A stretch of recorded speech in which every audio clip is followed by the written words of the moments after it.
चुनाव हुआ है तो भाजपा अपनी सीट बचाने उतरी थी। मंत्री किरोड़ी लाल मीणा का चुनाव मैदान में नहीं उतरना सबको अखर रहा था। यहाँ उनके लिए कांग्रेस की दिखाई एकता काम आई है तो गुर्जर समाज का वोट नरेश मीणा के साथ जाने की संभावना थी और सत्ता व संगठन द्वारा वसुंधरा राजे का साथ नहीं देने का ये परिणाम रहा है। इस हार के लिए वसुंधरा राजे को ही जिम्मेदार ठहराया जाएगा। नमस्कार, मैं रामगोपाल जाट और आप देख रहे हैं सियासी भारत। राजस्थान के 12 जिले की अंता विधानसभा सीट एक बार फिर से कांग्रेस के पास चली गई है। करीब 2 साल पहले दिसंबर 2023 में यहां पर भाजपा के कंवर लाल मीणा जीते थे, लेकिन करीब 6 महीने पहले 20 साल पुराने एक मामले में सजा होने के बाद उनकी सदस्यता चली गई थी। चुनाव हुआ है तो भाजपा अपनी सीट बचाने उतरी थी। खासतौर पर वसुंधरा राजे के लिए ये सीट करो या मरो जैसी स्थिति थी, लेकिन हुआ वही जिसका मैंने 10 दिन पहले 4 नवंबर को जिक्र किया था। मैंने उन कारणों का स्पष्ट रूप से हवाला देते हुए कहा था कि प्रमोद जैन भाया क्यों जीत रहे हैं। ये भी बताया था कि यहाँ पर वसुंधरा राजे चुनाव लड़ रही हैं, भाजपा की सरकार या संगठन चुनाव नहीं लड़ रहे हैं।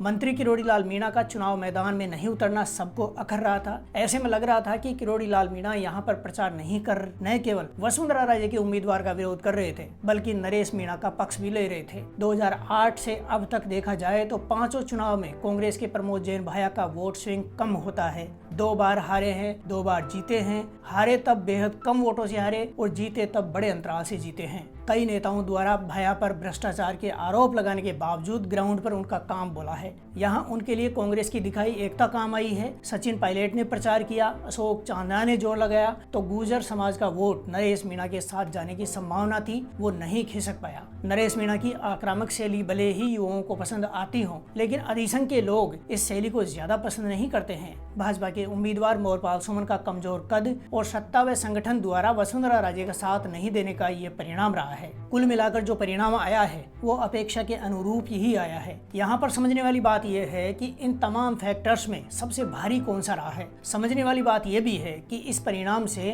भजनलाल शर्मा, वसुंधरा राजे, सचिन पायलट, अशोक गहलोत जैसे नेताओं की सेहत पर क्या असर पड़ने वाला है। नरेश मीणा 2 साल के भीतर तीसरा चुनाव हार चुके हैं। ये समय उनके लिए बहुत कुछ सोचने और बदलाव करने का वक्त है। मेरे इस वीडियो को यदि नरेश मीणा देख रहे हो तो उनको मेरी तरफ से यही राय है कि भले ही आप अपने स्टाइल को आक्रामक रखें, लेकिन किसी को थप्पड़ मारना, लात मारना, गाली गलौज करना, इन तमाम चीजों को छोड़ना होगा। यदि ये 3 बदलाव किए गए तो फायदा मिलेगा। इसके साथ ही एक सीट चुननी होगी। ऐसा नहीं चलता है कि हर चुनाव में आप बदलते हुए चुनाव लड़ते चले जाएंगे, इससे लोगों का विश्वास कम होता है। भाजपा के लिए ये बड़ा सबक है, बिखराव का विपरीत परिणाम। यहाँ पर समझना होगा कि क्या वसुंधरा राजे का सरकार और संगठन ने साथ दिया। तमाम नेता, मंत्री और मशीनरी लगी हुई थी, लेकिन फिर भी ये पक्का है कि सत्ता और संगठन चुनाव को उस तरह से नहीं लड़ रहे थे जैसे चुनाव जीतना होता है। सत्ता संगठन ने प्रभुलाल सैनी को टिकट देना चाहा, वसुंधरा राजे ने वीटो किया और मोरपाल सुमन को टिकट दिलाया। इसका परिणाम वसुंधरा राजे ने भुगत लिया है। इस हार के लिए वसुंधरा राजे को ही जिम्मेदार ठहराया जाएगा। मुख्यमंत्री भजनलाल शर्मा की सेहत पर कोई असर नहीं होने वाला है। अध्यक्ष मदन राठौड़ को इससे कोई मतलब ही नहीं है। वो वैसे ही नाम मात्र के नजर आ रहे हैं, काम करने के लिए उनके पास कुछ है भी नहीं। अब सवाल ये उठता है कि इससे वसुंधरा राजे को क्या नुकसान होगा। असल में भले ही चेहरा मोरपाल सुमन का रहा हो, लेकिन पूरा चुनाव वसुंधरा राजे ने ही लड़ा है, इसलिए हार का नुकसान उनको उठाना ही होगा। नुकसान की बात करें तो केवल मुख्यमंत्री बनने की संभावना नहीं धूमिल हुई है, बल्कि मंत्रिमंडल फेरबदल में उनके गुट के विधायकों को मिलने वाली जगह भी कम हो गई है। एक सीट का परिणाम बहुत कुछ बदल देता है। जीतने पर वसुंधरा राजे, भजनलाल सरकार और संगठन दोनों पर हावी होती।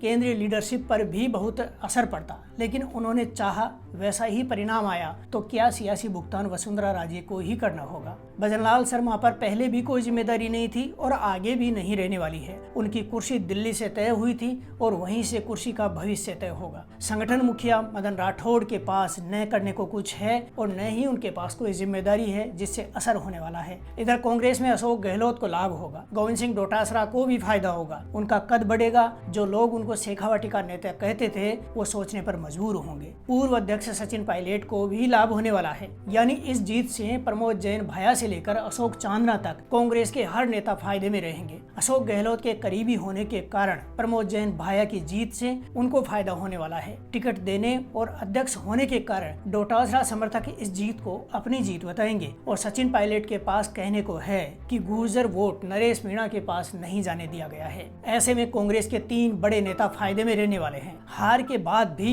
फायदा तो मोरपाल सुमन को भी होने वाला है। भले ही वो अपना पहला चुनाव हार गए हों, लेकिन उनको अगले चुनाव में मुख्य दावेदार माना जाएगा। नरेश मीणा यदि अगली बार भी इसी सीट से चुनाव लड़ते हैं तो शायद जीत के समीकरण बन जाएं, लेकिन इसकी संभावना बेहद कम है कि वो फिर से सीट नहीं बदलेंगे। यदि उन्होंने अगले चुनाव में फिर से सीट बदली तो उन पर कोई भरोसा नहीं करेगा।